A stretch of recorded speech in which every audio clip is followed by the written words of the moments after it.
House here with Minnesota Football Honors in Las Vegas for the 2025 College Football Hall of Fame induction ceremony.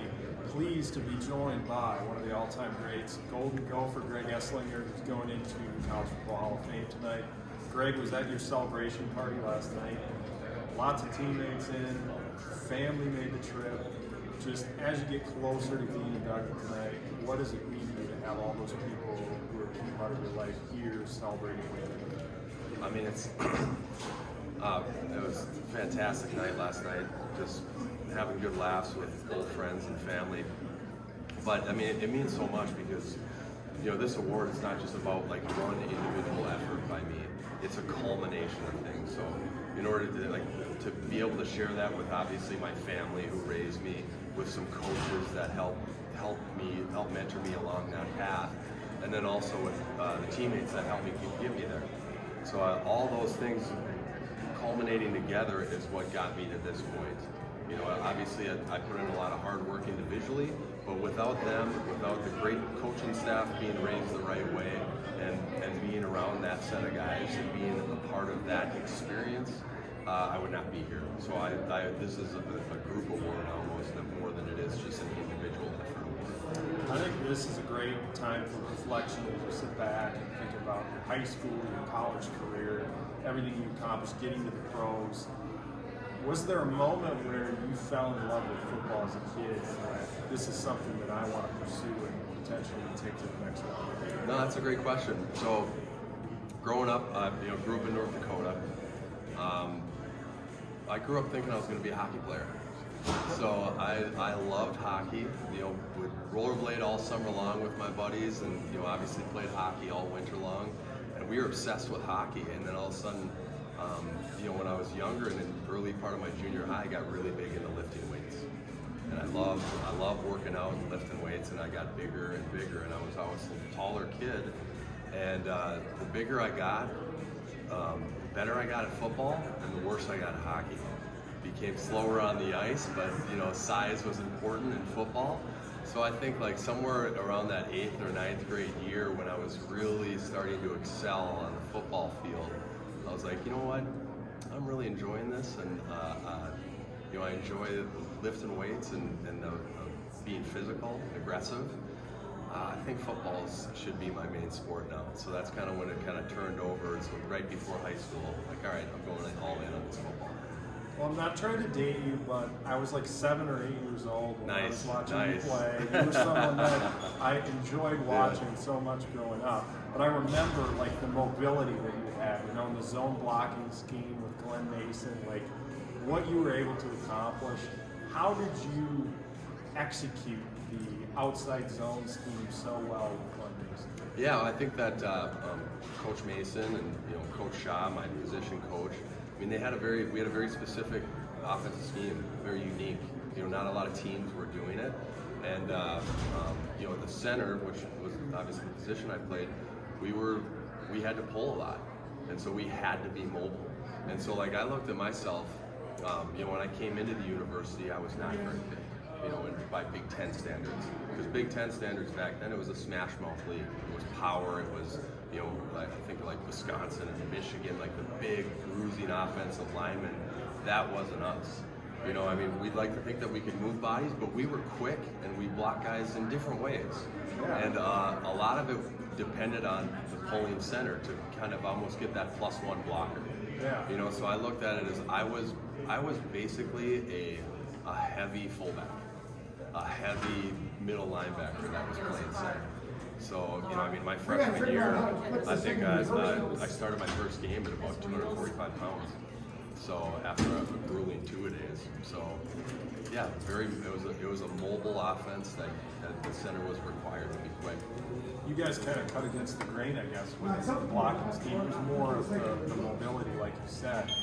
And that kind of laid the foundation for being able to block for guys like Barber and Romy.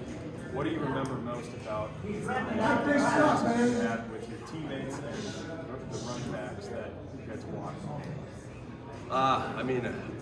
So much. I obviously, I got to block for a lot of good running backs. Obviously, Marion Barber, Lawrence Maroney, Gary Russell was a great running back. I blocked a year for a guy named Terry Jackson, who went over 1,000 yards that season. So we were fortunate. I mean, we, as an offensive line, it was always a thing of pride to get not just one running back, but multiple running backs 1,000 yards rushing a year.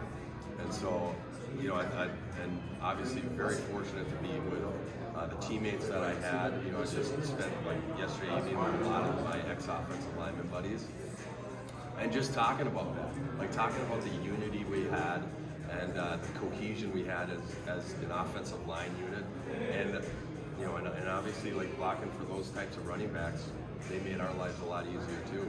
We'd like to think it was kind of a symbiotic relationship where we would help them out, they would help us out. So it's like we weren't perfect all the time, and we thought maybe sometimes they weren't perfect all the time. But overall, I think we had a great relationship. When I think back to your career, you were able to really set the standard for North Dakota kids. You know, you mentioned it in there, just not being a really heavily recruited area. What does it mean to represent North Dakota on this stage, being in the college football? I think the older I've gotten, the more I appreciate it.